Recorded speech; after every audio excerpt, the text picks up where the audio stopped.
పరిశుద్ధుర పరలోకమందున మా తండ్రి, మీ నామమునకు వేల కొలదిగా వందనాలు, కృతజ్ఞత, స్తుతులు, స్తోత్రం చెల్లిస్తున్నాం.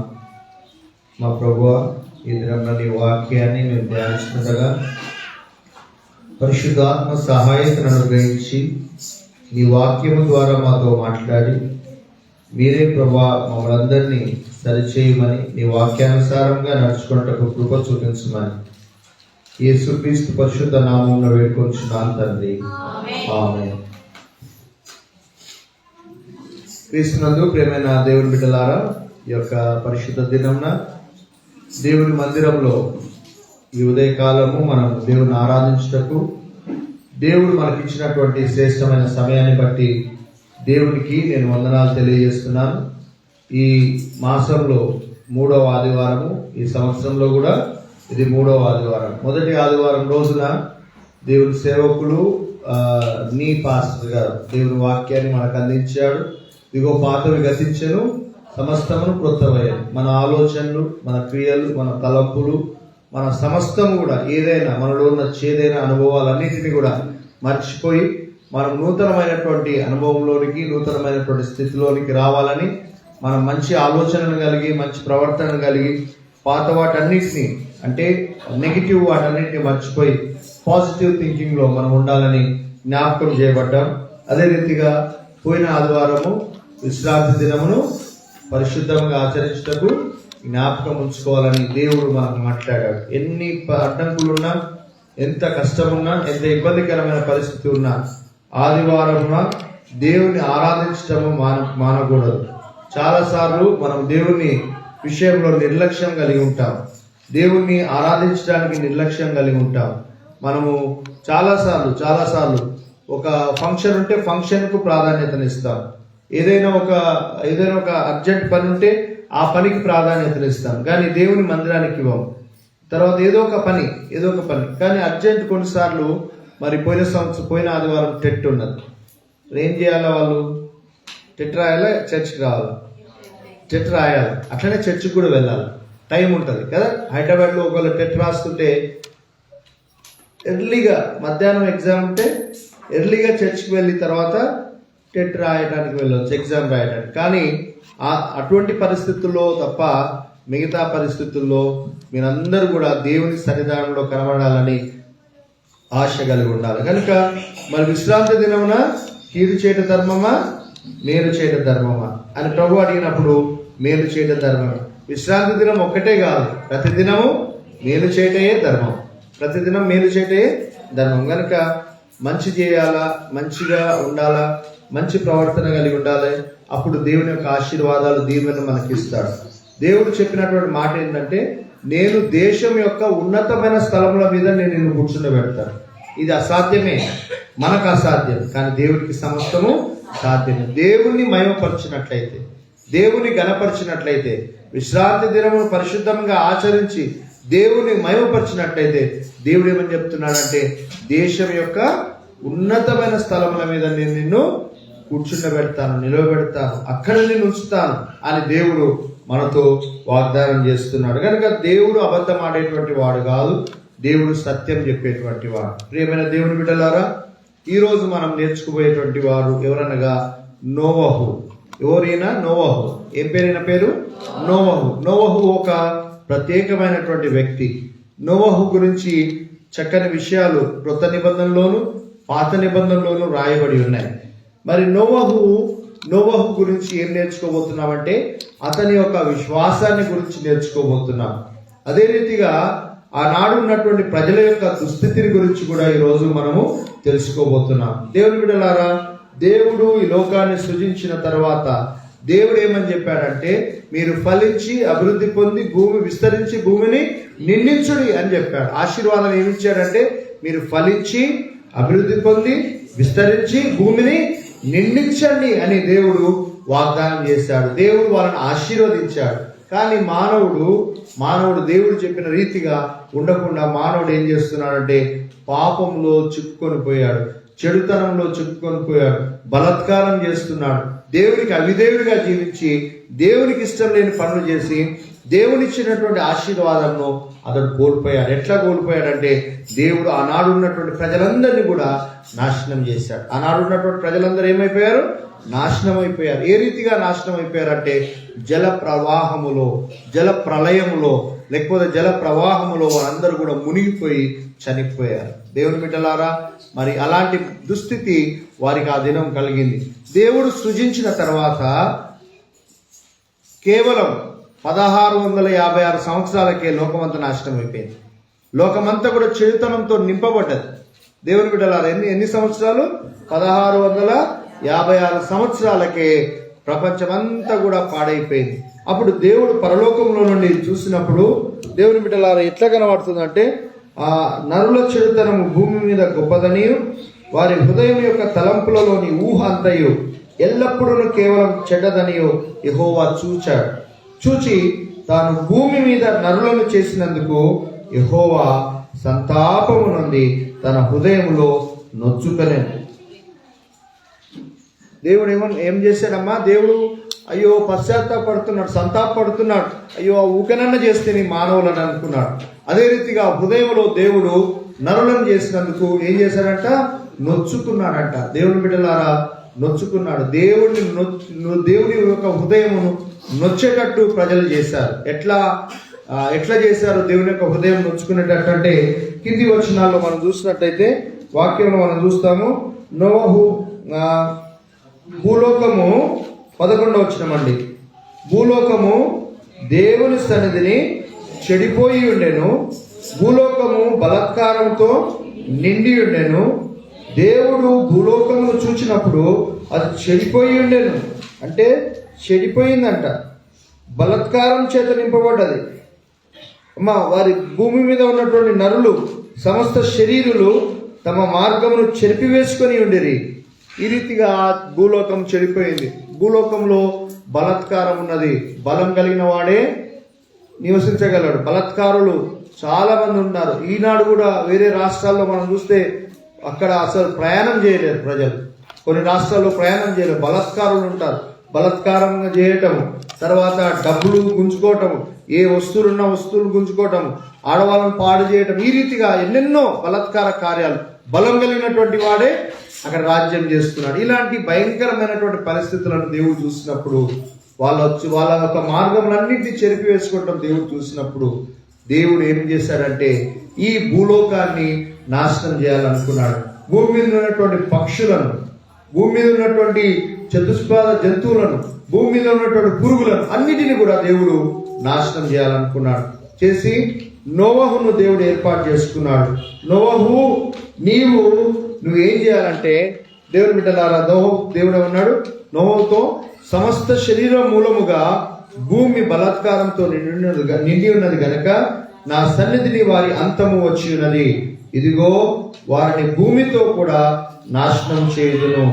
కాబట్టి నువ్వేం చేయాలంటే, చితిసారకపు నానుతో నీ కొరకు ఓడను చేసుకొనుము, అరలు పెట్టి ఆ ఓడను చేసి లోపటను వెలుపటను దానికి కీలు పూయవలను. నీవు దాన్ని చేయవలసిన విధం ఇదని దేవుడు ఎట్లా చేయాలో అదంతా కూడా దేవుడు చేశాడు. దేవుడు చెప్పాడు. చెప్పినప్పుడు దేవుని బిడ్డలారా, మరి వాక్యంలో మనం చూసినట్లయితే 22వ వచనంలో ఏముందో చదవండి. నోవహు అట్టు చేసెను, దేవుడు అతనికి ఆజ్ఞాపించిన ప్రకారము యావత్తు చేసెను. దేవుని బిడ్డలారా, నోవహు ఏం చేశాడు? అట్లు చేసిందా? అట్లు కాదు, ఆ విధంగా చేసింది అన్నమాట. ఒక డ్రామా వేసేది చిన్నప్పుడు. అంటే నోవహు ఏం చేసేవాడు రా అంటే అట్లు చేసేవాడు.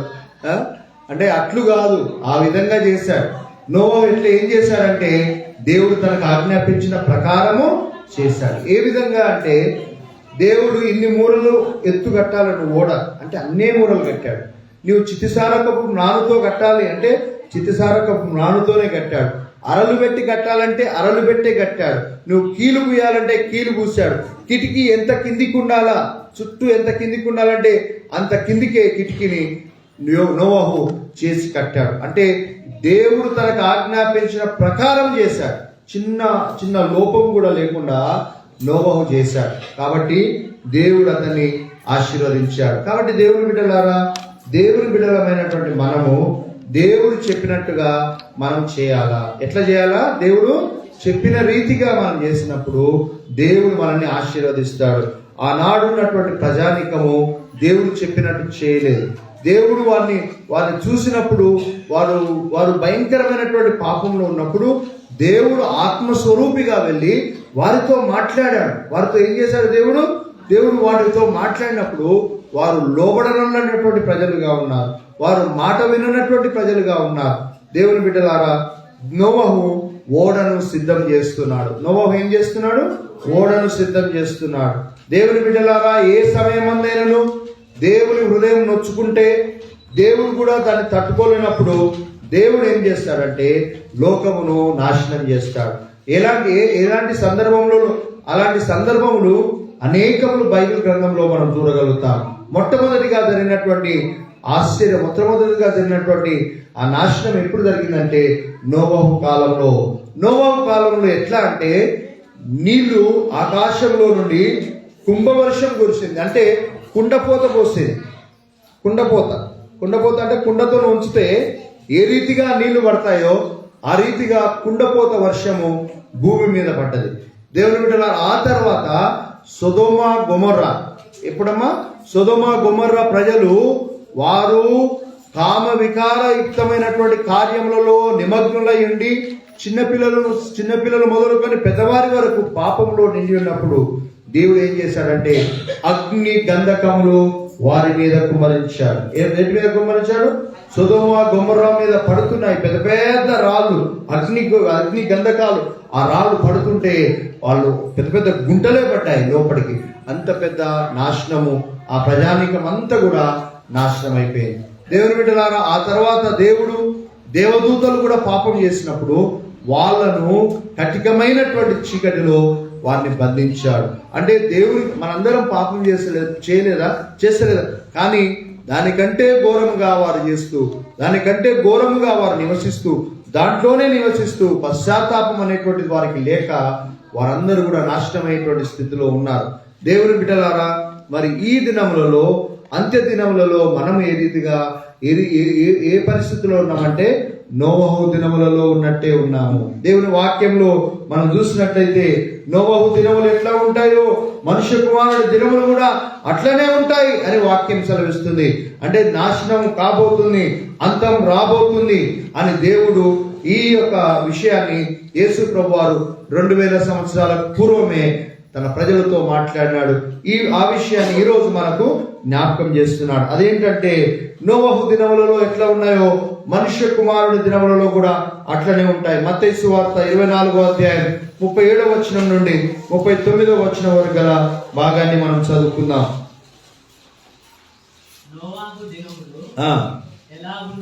ఎలాగుండెనో రాకడేను అలాగే ఉండును.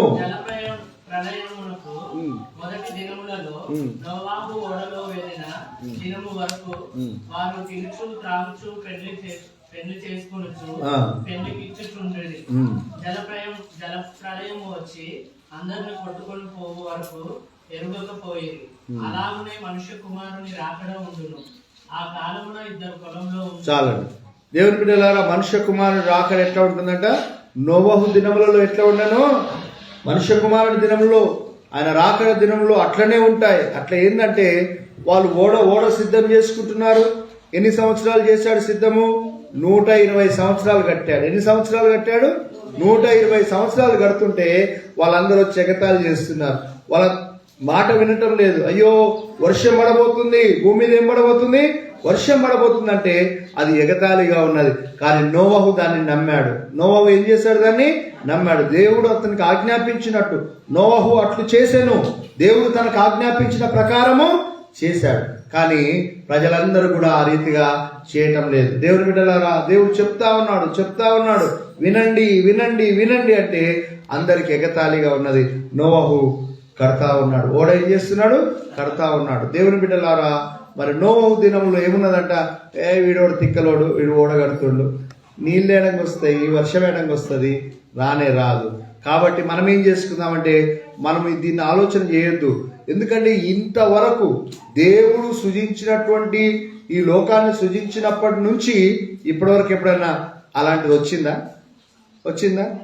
మనందరం చూస్తూనే ఉన్నాం. యేసయ్య రాకడ వస్తుంది అని చెప్తూనే ఉన్నారు. చిన్నప్పటి నుంచి మన తాతలు కానీ చెప్తున్నారు. యేసయ్య రాకడ వచ్చిందా? రాలే. ఆడొస్తుంది యేసయ్య రాకడ. అట్లా అన్నమాట. అట్లా వాళ్ళు కూడా నీళ్లు వస్తాయి అంటున్నాడు, వర్షం వస్తాడు, ఏడంగా వస్తుంది, ఎక్కడంగా వస్తుంది అంటే పని మాత్రం ప్రారంభించాడు నోవహు. మా నాయనమ్మ వాళ్ళు చిన్నప్పుడు యేసయ్య రాకడ వస్తుందేమో అని మేము ఎదురు చూసినాం. రాలేదు యేసయ్య రాకడ. మనం కూడా చెప్తున్నాం, మన తరంలో కూడా వస్తుందో రాదో మనకు తెలియదు. 2000లో సమాప్తం అన్నారు జనాలు. దేవుని వాక్యం అంటే చెప్పలేదు. 2000లో సమాప్తం అంటే ఇంకా అయిపోతుందంటే అనుకున్నారు. 2020 అన్నారు, 20 కూడా అయిపోయింది. ఇప్పుడు ఎంతలో ఉన్నాం? 26 ఉన్నాం. ఇది అంతా కూడా అయిపోవచ్చు, మనకు తెలియదు. కానీ దేవుని రాకడ మాత్రం ఖచ్చితంగా వస్తుంది. దేవుని రాకడ మాత్రం ఖచ్చితంగా వస్తుంది. అది ఎప్పుడు వస్తుందో మనకు తెలియదు. కాబట్టి దేవుని బిడ్డలారా, అంతవరకు భూమి మీద వర్షం పడలేదు. అంతవరకు భూమి మీద ఏం పడలేదండి? వర్షం పడలేదు. ఎన్ని సంవత్సరాలు? 1656 సంవత్సరాలు వర్షం లేదు. భూమిలో నుండి నీళ్లు ఉబుకుచుకు వచ్చిందంట. ఎక్కడి నుంచి ఉబికేయంట నీళ్లు? భూమిలో నుండి ఉబికి వచ్చి అక్కడంతా కూడా వాళ్ళకు సరిపోయేటట్టు దేవుడు వాటర్ చేశాడు. కాబట్టి ఇప్పుడు ఆ పైన ఉన్నటువంటి నీళ్ళు ఎట్లా వస్తాయి, ఎక్కడున్నాయి నీళ్ళు అని వాళ్ళు అనుకుంటున్నారు. కానీ దేవుడు చెప్పిన ఏ మాట అయినను నిరర్ధకం కాదు. దేవుని బిడ్డలారా, ఆ వాటర్ వస్తాయి నాశనం కాబోతుందంటే వాళ్ళ బలాత్కారాన్ని విడిచిపెట్టలేదు, వాళ్ళ చెడు పనులను విడిచిపెట్టలేదు, వాళ్ళ యొక్క చెడు క్రియలను వాళ్ళు విడిచిపెట్టకుండా చెడిపోయినటువంటి స్థితిలోనే ఉన్నారు.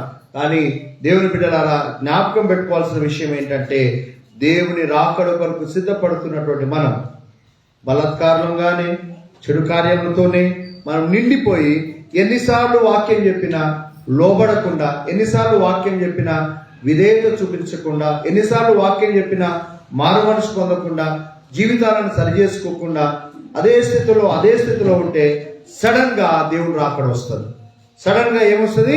దేవుడు రాకడ వచ్చినప్పుడు మనము ఆనాడు నోవహు ఆయన కుటుంబం అయితే రక్షింపబడ్డది, కానీ మరి మిగిలినటువంటి వారు ఏ రీతిగా నాశనం అయిపోయారో ఆ నాశనం అయ్యేటువంటి స్థితిలోనికి మనం వస్తాం. కాబట్టి జాగ్రత్తగా ఉండి ప్రవర్తనను సరి చేసుకోవాలి, జీవితములను మార్చుకోవాలి, మంచి జీవితాన్ని అలవర్చుకోవాలి. ఎవరైనా సరే, ప్రతి ఒక్కరు ఇది వ్యక్తిగతంగా చేసుకోవాల్సినటువంటి నిర్ణయం.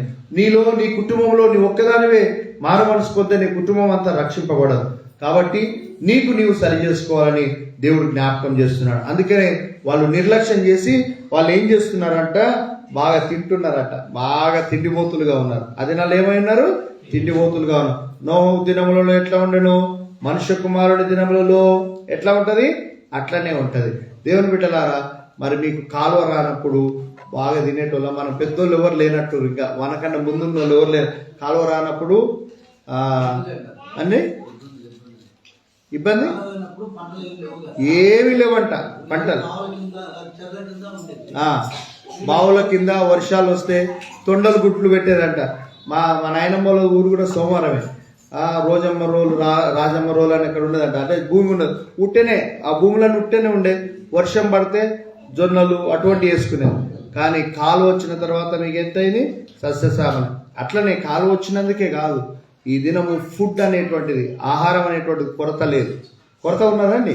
అసలు కొరతనే లేదు. సమృద్ధిగా ఎక్కడ చూసినా కనబడుతుంది ఆహారం. ఎవరింట్లో చూసినా కనబడుతుంది, ఏ హోటల్లో చూసినా కనబడుతుంది, ఎక్కడ చూసినా కనబడుతుంది. బాగా తిండికి మరిగారు ప్రజలు కదా. బాగా ఎక్కడ బిర్యానీ అంటే బిర్యానీ, చికెన్ ఫ్రై అంటే చికెన్ ఫ్రై, మటన్ ఫ్రై అంటే మటన్ ఫ్రై, ఫిష్ అంటే ఫిష్. ఎంత తిన్నా అంటే మనుషులు దేవుని మీద లక్ష్యం పెట్టకుండా దేని మీద లక్ష్యం పెడుతున్నారంటే తిండి మీద లక్ష్యం పెడుతున్నారు. తిండి బాగా దొరుకుతుంది. నోహు దినములలో ఎట్లా ఉండెనో మనుష్య కుమారుడి దినములలో అట్లనే ఉంటుంది. ఎట్లా ఉంటుందంట? మనుషులు బాగా తింటారు. తినడానికి ఒకప్పుడు తిండి లేదు, కానీ ఇప్పుడు ఏముంది? తిండి. మనుషులు బాగా తినేటువంటి వారుగా ఉంటారు. అదే రీతిగా త్రాగేటువంటి వారుగా బాగా తాగుతారంట. మనుషులు తినుచు, తాగుచు, పెళ్లి చేసుకొనొచ్చు, పెళ్లికిచ్చుకొనొచ్చు, ఇండ్లు కట్టుకొనొచ్చు, అందరూ కూడా వాటి మీద నిమగ్నమైనటువంటి దినం. దేవుడు అక్కడ ఎడగొస్తుందిలే, మేమేనా సిద్ధపడతాంలే, తర్వాత సిద్ధపడతామని బాగా తిండిబోతులుగా ఉండి, బాగా తాగుబోతులుగా ఉండి, పెళ్లి చేసుకోవద్దని కాదు, పెళ్లి చేయాలి, కానీ వాటి మీదనే లక్ష్యం పెట్టుకుంటూ, ఇల్లు కట్టుకుంటూ, పెళ్లిళ్ళు చేసుకుంటూ వాటి మీద లక్ష్యం పెట్టి దేవుడు వస్తున్నాడనేటువంటి ఆలోచన లేకుండా ఎవరైతే జీవిస్తారో వాళ్ళ మీదికి ఎట్లా వస్తుందంటే సడన్ గా వస్తుంది. ఎట్లా వస్తుందమ్మా?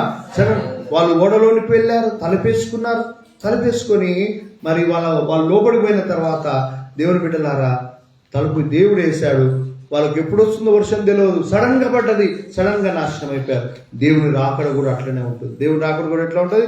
సడన్ గా జరిగిపోతాయి, సడన్ గా అన్ని జరిగిపోతాయి. మనం అనుకోలేని దినమున దొంగ వచ్చినట్టు, దొంగ చెప్పిరాడు, దొంగ వచ్చినట్టుగా దేవుని రాకడ వస్తుంది.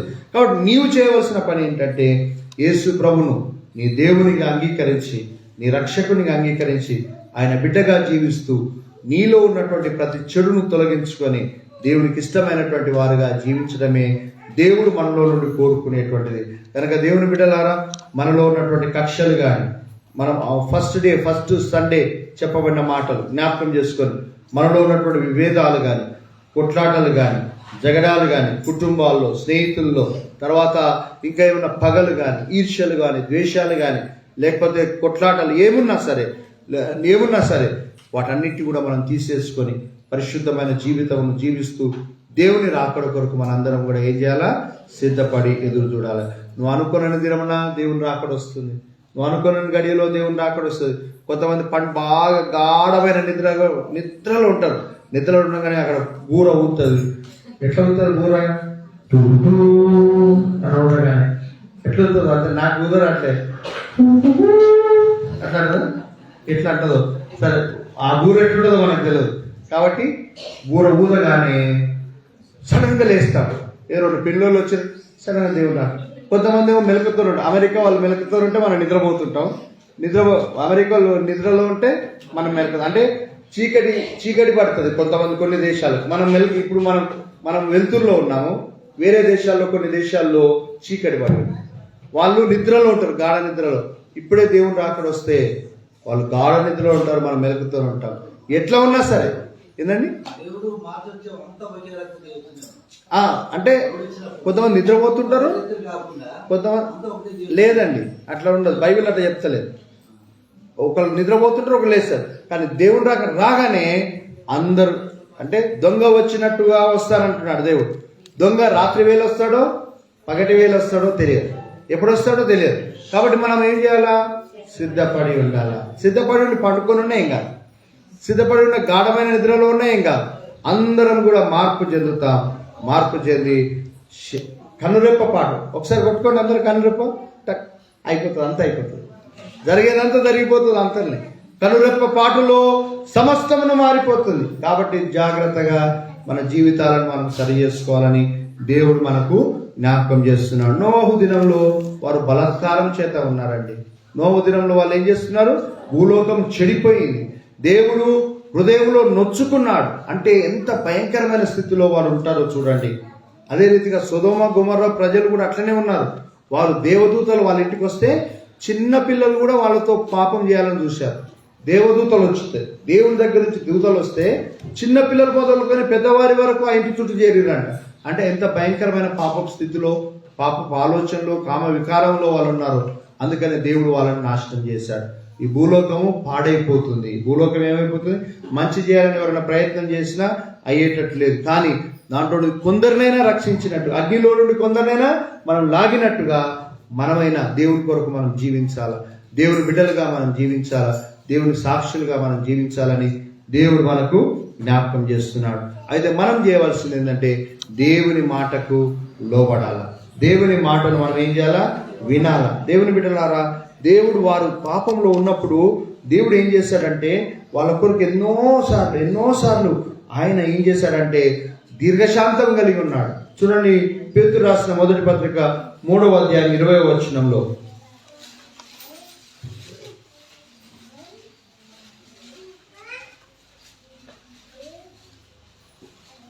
పేతురు రాసిన మొదటి పత్రిక 3వ అధ్యాయం 20వ వచనం. నోహు దినములలో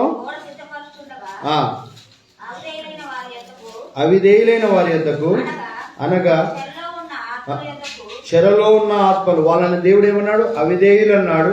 వాళ్ళని చెరలో ఉన్నటువంటి చెరపట్టబడ్డారు, వాళ్ళందరూ కూడా నాశనానికి సిద్ధంగా ఉన్నారు. ఆ ఆత్మల యొద్దకు ఆయన ఆత్మస్వరూపిగా వెళ్ళి వారికి ప్రకటించెను.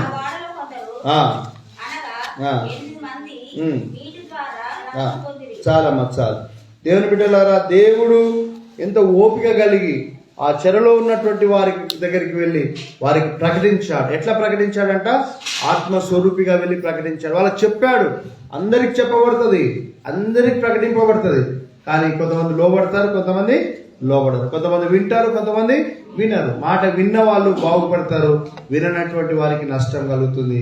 సంఘంలో కూర్చున్న మనం కూడా అందరం వినకపోవచ్చు, లేదా అందరు వింటే ఎంతో సంతోషం.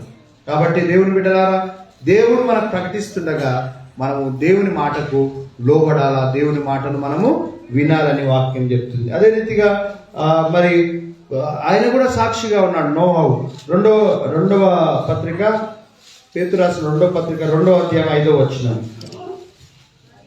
మరియు ఆయన పూర్వకాలమందున్న లోకమును విడిచిపెట్టక భక్తిహీనుల సమూహము మీదికి జలప్రళయమును రప్పించినప్పుడు నీతిని ప్రకటించిన నోవహు మరి 7 కాపాడెను. నోవహు ఏం చేశాడంటే ప్రకటించేటువంటి వాడుగా ఉన్నాడు. నీతిని ప్రకటించాడంట. అంటే దేవుని గురించి చెప్పాడు, ఇది రాబోతుంది, ఇట్లా కలగబోతుందని దాని గురించి కూడా వివరించాడు నోవహు. నీతి అనగా దేవుడే. నీతిని అంటే రైచియస్నెస్ ను, అదే రీతిగా మంచిగా ఉండండి అని ప్రకటించడం, అంత మాత్రమే కాకుండా దేవుని గురించి చెప్పటం. కాబట్టి దేవుని బిడ్డలారా, ఈ పేతురు రాసిన 2వ పత్రికలో 2వ అధ్యాయంలో దేవుడు ఎవరెవరిని ఎట్లా నాశనం చేశాడో, ఎవరెవరు ఏ రీతిగా నష్టాన్ని గురైనారో ఆ విషయాలన్నీ, బిలాము గురించి, తర్వాత సొదొమ గొమొర్రా గురించి, ఆ లాస్ట్ కాలంలో, చివరి కాలంలో కల్పనా కథలు చెప్పుకుంటూ, స్టోరీస్ చెప్పుకుంటూ ఉంటారంట. అమ్మా, వారు కొంతమంది పోకిరి చేష్టలు అనుసరించి నడుతురు, వీరిని బట్టి సత్య మార్గము దూషింపబడును. వారు అధిక లోబులై కల్పనా వాక్యములు చెప్పుచు మీ వలన లాభం సంపాదించుకుందురు. వారికి పూర్వం నుండి విధింపబడిన తీర్పు ఆలస్యం చేయదు, వారి నాశనం కునికి నిద్రపోదు. ఎందుకంటే దేవదూతలు పాపం చేసినప్పుడు దేవుడు వారిని విడిచిపెట్టలేదు. పాతాళ మంది కటిక చీకటిలో, ఇందా చెప్పాను కదా, చీకటి గల బిలములలోనికి త్రోసివేశాడు. వాళ్ళు తీర్పులోని కావాలి ఉన్నారు. అదే రీతిగా పూర్వకాలం ఉన్న లోకాన్ని దేవుడు విడిచిపెట్టలేదు. జలప్రలయం వచ్చింది. ఆ సమయంలో దేవుని బిడ్డలారా, మరి దేవుడు ఆ నోవహును వాడుకున్నాడు. ఎట్లా అంటే నోవహు నీతిని ప్రకటించాడు. నోవహు నీతిని ప్రకటించినప్పుడు వాళ్ళు విన్నారా? వినలేదు. 120 సంవత్సరాలు నోవహు ప్రకటిస్తే వాళ్ళు వినలేదు గనక వాళ్ళ నాశనము వెంటనే వారి మీదికి వచ్చింది. దేవుని బిడ్డలారా, కాబట్టి మనము దేవుని మాటకు లోబడేటువంటి వారముగా మనం ఉండాలి. అయితే చివరిగా మనం చూస్తే హెబ్రీ పత్రికలో మనం చూసినప్పుడు దేవుని బిడ్డలారా, నోవహు ఇందాక ఆదికాండంలో ఏం చూసాము? నోవహు అట్లు చేశాను, యెహోవా తనకు ఆజ్ఞాపించిన ప్రకారము నోవహు జరిగించాడు, చేసిందని, ఆజ్ఞాపించినట్టుగా చేసిందని వాక్యంలో మనం చూస్తున్నాం. ఇక్కడ హెబ్రీలకు రాసినటువంటి పత్రికలో 11వ అధ్యాయంలో ఏముంటుందంటే, విశ్వాస వీరుల యొక్క, విశ్వాసం కలిగినటువంటి వారుల యొక్క లిస్ట్ ఉంటుంది. హేబేలు నుంచి స్టార్ట్ అవుతుంది. ఎవరి నుంచి స్టార్ట్ అవుతుంది? అక్కడ హేబేలు నుంచి స్టార్ట్ అవుతూ అందరి గురించి రాస్తూ గిద్యోను, బారాకు, సంసోను, యెఫ్తా, దావీదు, సమూయేలు, వీళ్ళందరి ప్రవక్తలు, ఇర్మియా, యెషయా, అందరి ప్రవక్తలు. కొందరు రంపముల చేత, కొందరేమో విశ్వాసమును బట్టి వారిని సంపాదించుకున్నారు, బ్రతికించుకున్నారు. కొంతమంది మరి శ్రేష్టమైన పునరుత్థానం కొరకు వాళ్ళు చచ్చిపోయినారు విశ్వాసం కలిగి.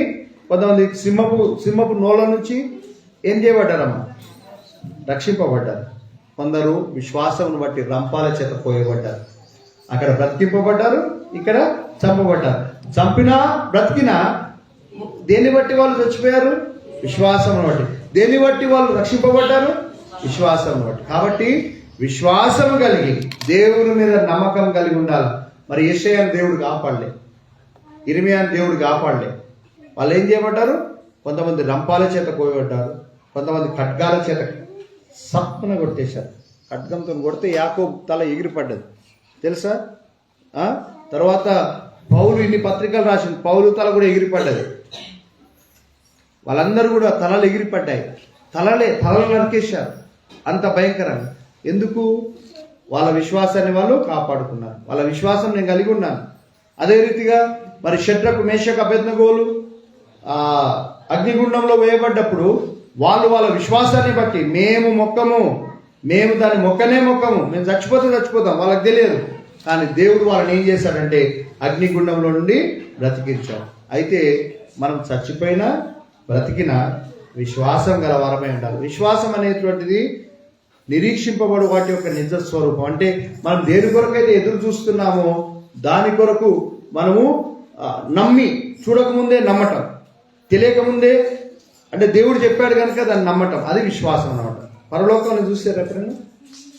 దేవుని యేసయ్యను చూసిరా యేసయ్యను? మరి ఎందుకు నమ్ముతున్నారు? విశ్వాసం బట్టి. ఎట్లా నమ్ముతున్నారు? విశ్వాసం బట్టి నమ్ముతున్నారు. యేసుప్రభుని ఎప్పుడు చూడలే మనం. యేసుప్రభు ఉన్నాడని మనం నమ్ముతున్నాం. దేన్ని బట్టి నమ్ముతున్నాం? విశ్వాసమును బట్టి నమ్ముతున్నాం. విశ్వాసం అనేటువంటిది ఈనాడు మనం ఉంచవలసింది. దేని కొరకంటే మనకు నిరీక్షణ అయినటువంటి, అనగా హోప్ కొరకంటే. హోప్ అంటే మన పరలోకం మన హోప్ అయింది. అంటే మనం నిరీక్షణతో ఎదురు చూస్తున్నాం. దేని కొరకు ఎదురు చూస్తున్నాము? పరలోకం కొరకు.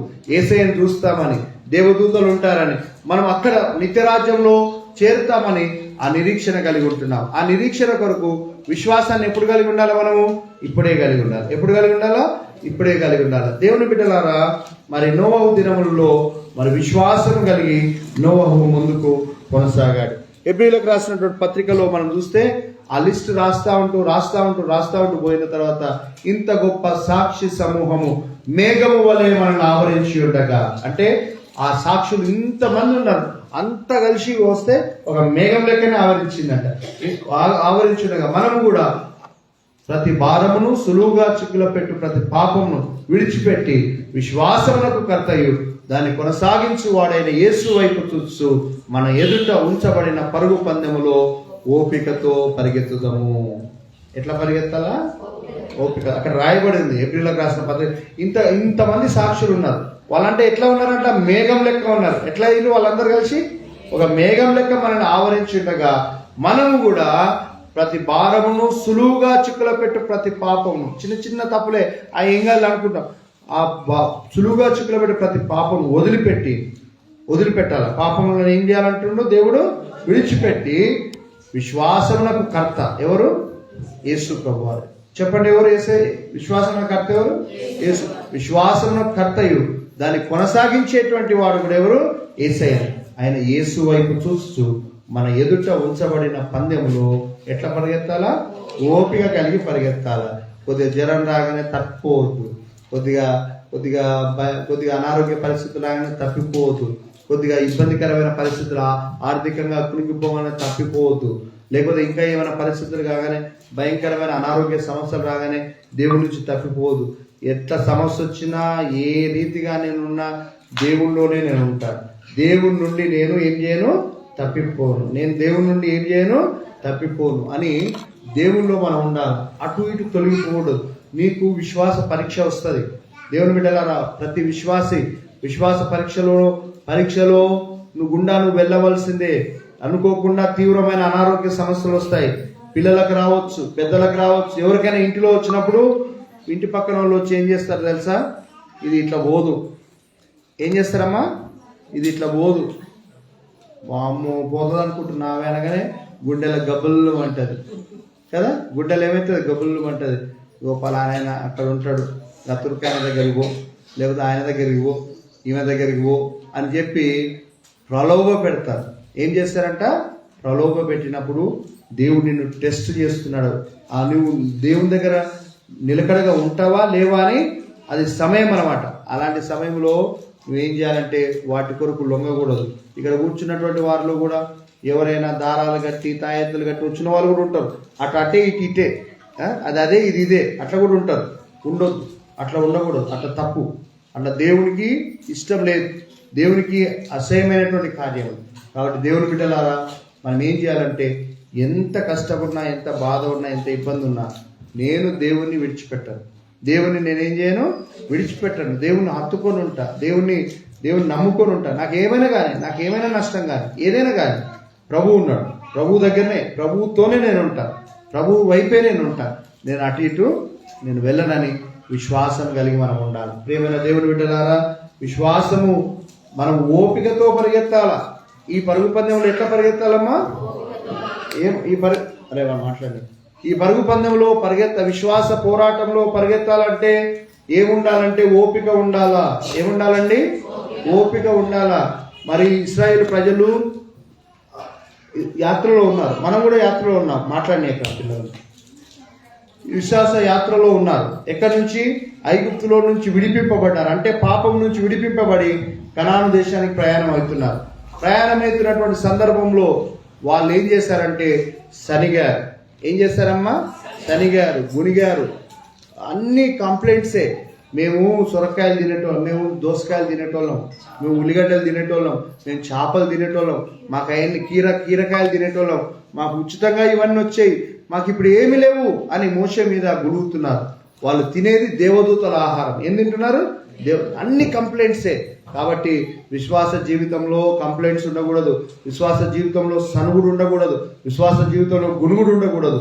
కానీ దేవునికి ఇష్టంగా ఉండాలి. ఎట్లా ఉండాలమ్మా? దేవునికి ఇష్టంగా ఉండాలి. వాళ్ళు అనేకులు సనిగిరి కనుక వారు అరణ్యంలో కూలిపోయిరి అనే వాక్యంలో ఉంది. దేవునికి అవిధేయత చూపెడతారు, చాలా మంది చూపెడతారు. దానిలో మోషే కూడా చూపెట్టాడు. దానిలో ఎవరు చూపెట్టారు? మోషే చూపెట్టాడు. అవిధేయత. దేవుని మాట వినలేదు. ప్రతిసారి విన్నాడు. ఈసారి నువ్వు దాంతో మాట్లాడు, నువ్వు ఆ రాయితో మాట్లాడంటే రాయిని కొట్టాడు, ఆ బండను కొట్టగానే నీవు అవిధేయత చూపెట్టావు కనుక కనాను దేశంలో నువ్వు అడుగు పెట్టావు, వాగ్దాన దేశంలో అడుగు పెట్టావు అని దేవుని బిడ్డలారా, మోషేను అంత గొప్ప లీడర్ను కూడా దేవుడు పక్కన పెట్టేశాడు. కాబట్టి ప్రియమైన దేవుని బిడ్డలారా, మనం విశ్వాసయాత్రలో పరిగెడుతుండగా మనం పరుగు పందెంలో చూసినట్లయితే కొంతమంది ఫాస్ట్ పరిగెడతారు. ఫాస్ట్ అంటే మంచిగా బైబిల్ బాగా చదువుతారు, బాగా ప్రార్థన చేస్తారు, అన్ని ప్రేయర్ మీటింగ్స్ అటెండ్ అన్ని వీళ్ళు మంచిగా వస్తున్నాడు, వీళ్ళు మంచిగా చేస్తున్నారు, ఈమె మంచిగా వస్తుంది అనుకున్న సమయంలో సడన్ గా అయిపోతారు. విశ్వాస జీవితంలో ఏమైపోయారు? సడన్ గా. కొంతమంది మెల్లగా పరిగెడతారు. ఏంది మా ఇట్లా అనుకుంటాం, కానీ వాళ్ళు పరిగెడుతూనే ఉంటారు. వాళ్ళు ఏం చేస్తుంటారు? పరిగెడుతూనే ఉంటారు. ఓపిక ఉండాలి. విశ్వాస జీవితంలో ఉండాలా, ఓపిక ఉండాలి. దబా అన్ని భక్తిలో భయం ఉన్నట్టుగా ఉండి సడన్ గా పడిపోయేవారు ఉంటారు. కొంతమంది ఏమో వేరే ట్రాక్ లో పోతుంటారు. వేరే దగ్గర ఉరికితే ప్రైజ్ రాదు, గురి యొద్దకే పరిగెత్తాలి. వేరే వైపు ఉరికితే కూడా ప్రైజ్ రాదు.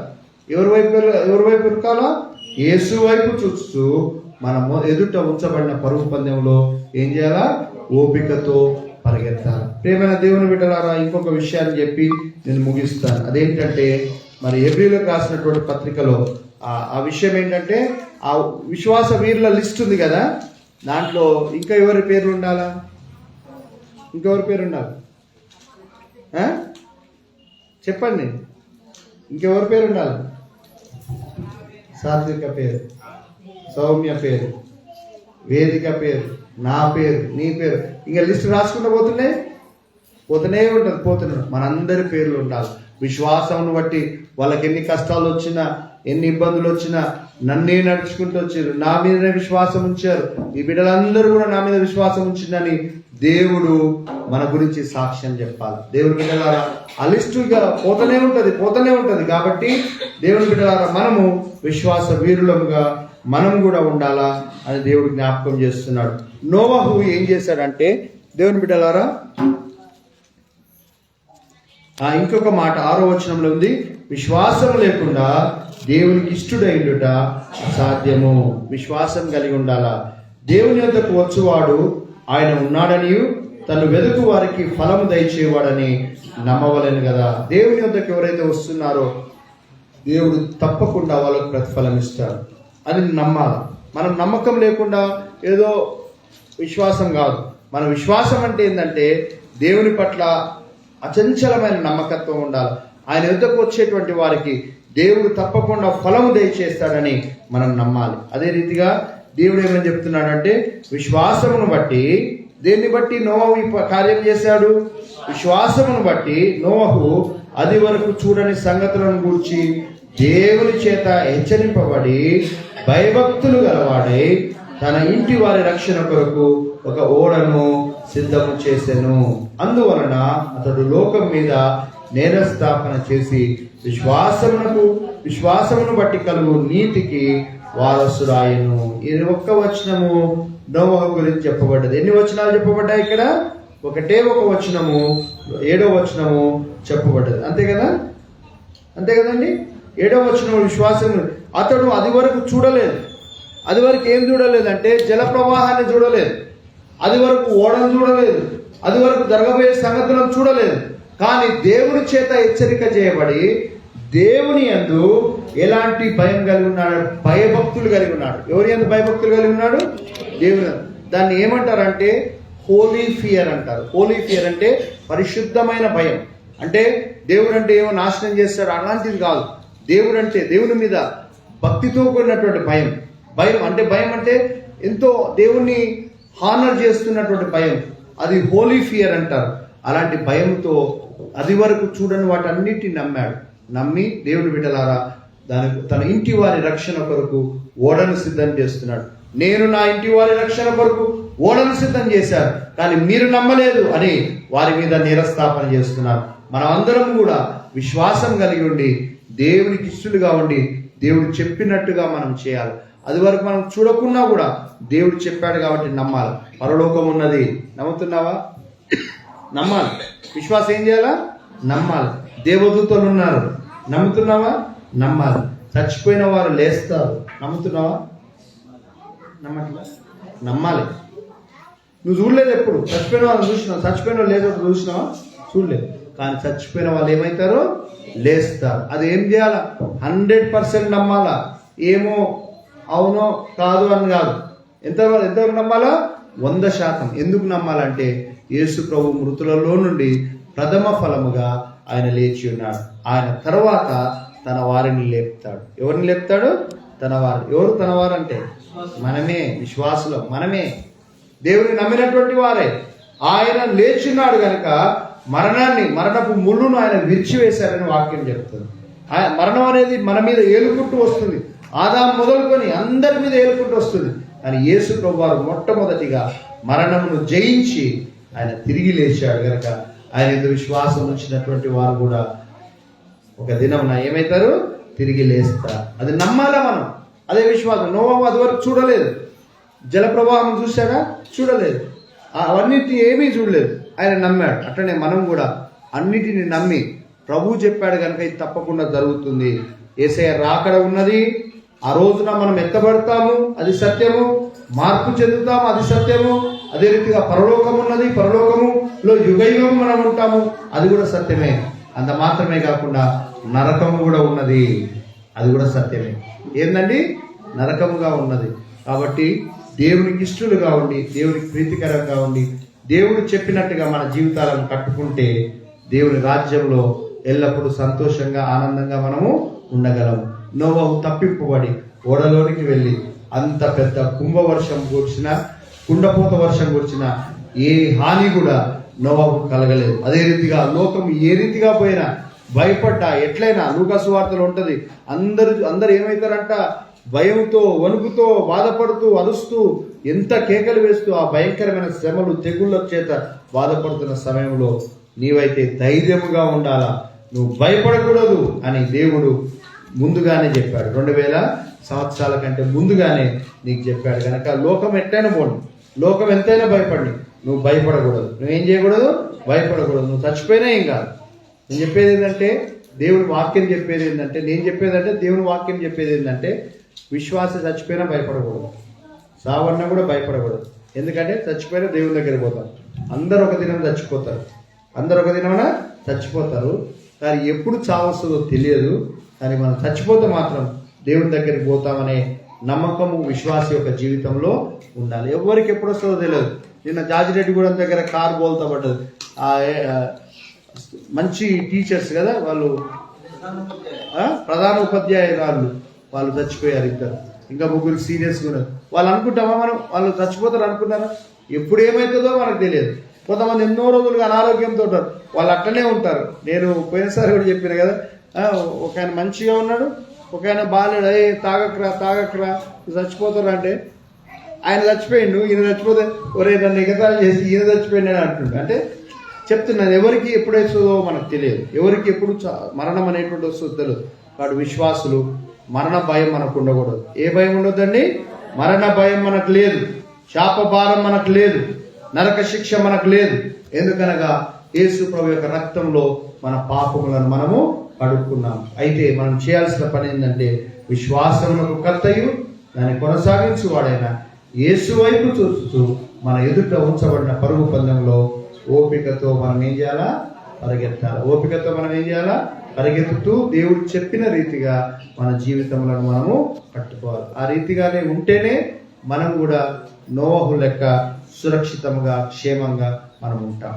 దేవుడు మన అందరినీ దీవించును గాక. దేవుని బిడ్డలారా, కొంతమంది నరకబడ్డారు, కొంతమంది జైల్లో వేయబడ్డారు, కొంతమంది సింహాల పాలయ్యారు, కొంతమంది భయంకరంగా క్రూరంగా చంపబడ్డారు, కొంతమంది అగ్నిలో నుండి బ్రతికింపబడ్డారు.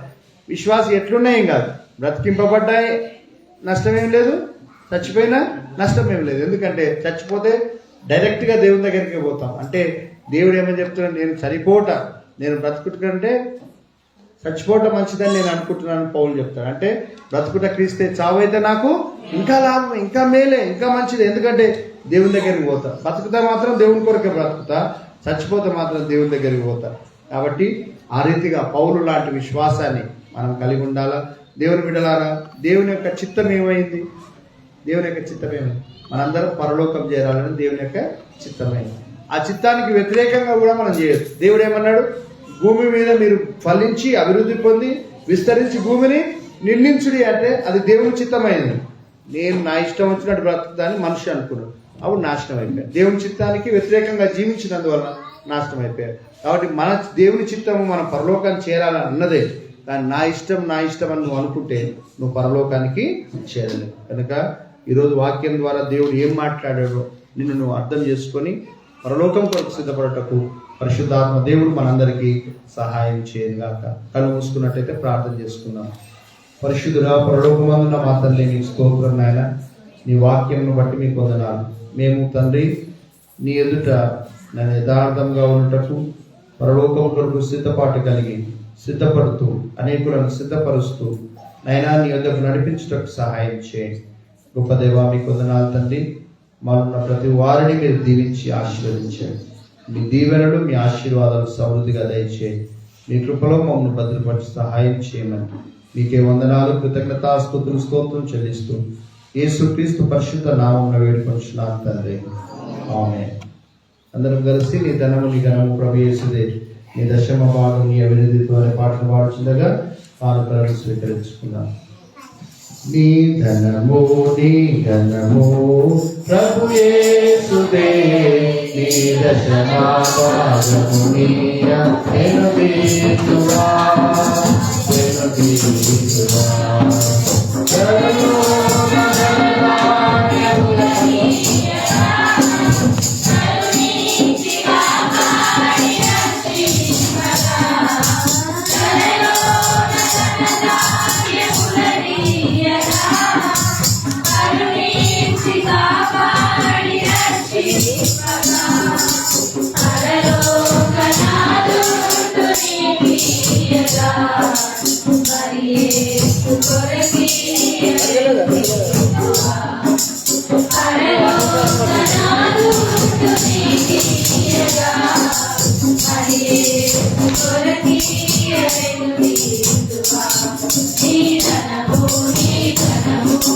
ప్రభు యేసుదే, నీ దశమ భాగము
దేవుని స్తోత్రం. అందరూ లేచి నిల్చున్నట్లయితే కానుకల నిమిత్తం ప్రార్థన చేద్దాం.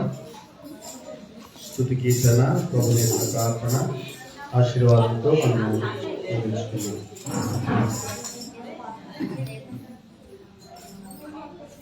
పరిశుద్ధ పరలోకమందున మా తండ్రి, మీకు స్తోత్రం, వందనాలు తండ్రి. మీ ప్రియ బిడ్డలు మీ సన్నిధానంలో సమర్పించిన కానుకలను బట్టి మీకు స్తోత్రం. మీ దీవెనలు, ఆశీర్వాదాలు ప్రతి ఒక్కరి పైన కుమర్పచేయండి. ఆకాశపు వాక్యాలను విప్పి పట్టదాలనంత విస్తారమైన దీవెనలు, ఆశీర్వాదాలు దయచేయండి. మేమందరము తండ్రి నాయన ప్రభా తండ్రి, మాకు స్థిరమైన నివాసం ఇక్కడ లేదు కనుక పరలోకం ఒకరికి ఎదురు చూస్తూ మేము ప్రభా తండ్రి పైనటువంటి వాటి మీద మనసు ఉంచుటకు సహాయం చేయండి. మీ దీవెన ఆశీర్వాదాలు మాకు దయచేయండి. మీకే వందనాలు, కృతజ్ఞతాస్తుతులు, స్తోత్రం చెల్లిస్తూ యేసుక్రీస్తు పరిశుద్ధ నామమున వేడుకొంచున్నాను తండ్రి, ఆమేన్. కర్తమమును దీవించి క్షేమమిచ్చి పంపుము, జీవాహార వార్తనిచ్చి మమ్మును పోషించుము. ఇహా నిన్ను వేడుకొని బాహుగా స్తుతింతుము. పరమందు చేరిక స్తోత్రము చెల్లింతుము. పరలోకమందున్న మా తండ్రి, నీ నామం పరిశుద్ధపరచబడును గాక, నీ రాజ్యం వచ్చును గాక, నీ చిత్తం పరలోకమందు నెరవేర్చినట్లు భూమిలో నెరవేరును గాక. మాకు కావలసిన ఆహారం మీరు మాకు దయచేయము. మా రుణస్తులను మేము క్షమించిన ప్రకారం మా రుణములు క్షమించుము. మన శోధనలను శ్రీకాంతి తప్పించుము. ఎందుకంటే రాజ్యము, బలము, మహిమ నిరంతరము నీవైనవి తండ్రి, ఆమేన్. మన ప్రభువైన యేసుక్రీస్తు యొక్క కృప, పరమ తండ్రి అయిన దేవుని ప్రేమ, పరిశుద్ధాత్మ యొక్క అన్యోన్య సహవాసం సదాకాలము మనకు తోడైండి నడిపించును గాక, ఆమేన్. ఆశీర్వాదంబుల్ మా మీద వర్షింపజేయుమీశా, ఆశతో నమ్మియున్నాము నీ సత్యవాగ్దానము. ఈ మాటి మీద కుమ్మరించుము దేవా, కృపయ ప్రేమ వర్షము కుమ్మరించుము దేవా. అందరికీ వందనాలండి, అందరికీ వందనాలు. అందరు కేక్ తీసుకొచ్చాం. కేక్ సండే స్కూల్ కొరకు తీసుకొచ్చినాం. అది మీరు తీసుకోవాలి. పెద్దోళ్ళు ఎవరున్నారు బయట? అరే అక్షయ్ పో.